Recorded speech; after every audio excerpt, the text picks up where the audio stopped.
మీ business ఏదైనా మీ ఊర్లో promotion చేయాలంటే అది సుమన్ టీవీతోనే సాధ్యం. ఇప్పుడే సంప్రదించండి.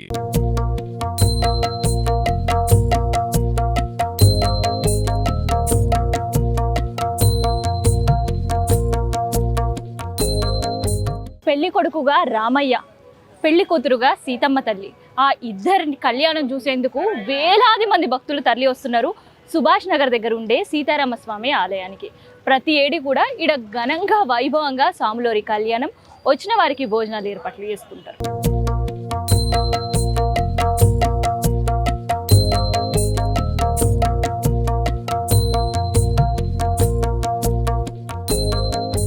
ఇందూరులో రామయ్య లగ్గం అన్నప్పటి సంది కూడా ఇందూరు రంగే మారిపోయింది. కాషాయపు జెండాలతో, రంగురంగుల లైట్లతో ఘనంగా ఏర్పాట్లు చేశారు. ఇక వచ్చే భక్తుల కోసం ఇట్లా ప్రత్యేకమైన క్యూ లైన్లతో పాటు వాళ్ళకి షెడ్స్ ఏర్పాట్లు, మంచినీళ్ళ సౌకర్యం, భోజనాలు, మజ్జిగ, ఇట్లా ఎన్నో ఏర్పాట్లు చేశారు ప్రతి గుళ్ళ కూడా.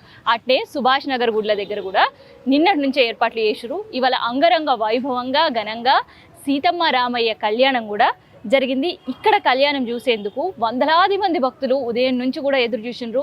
రామయ్యని దర్శనం చేసుకొని కళ్యాణం చూసి తన్మయత్వానికి గురైనరు చాలా మంది భక్తులు.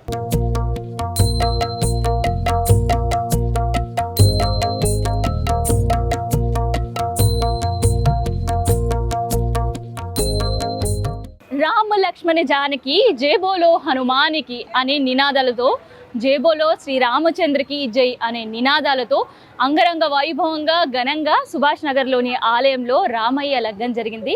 రేపు ఇక్కడ పట్టాభిషేకం కార్యక్రమం కూడా జరగబోతుంది. సో ఇది రామయ్య కళ్యాణానికి సంబంధించి భక్తుల నమ్మకాలకు సంబంధించిన ఇన్ఫర్మేషన్. కెమెరా పర్సన్ శివ శేఖర్తో నేను మీ కావ్య, సుమన్ టీవీ, సుభాష్ నగర్ ఆలయం దగ్గర నుండి.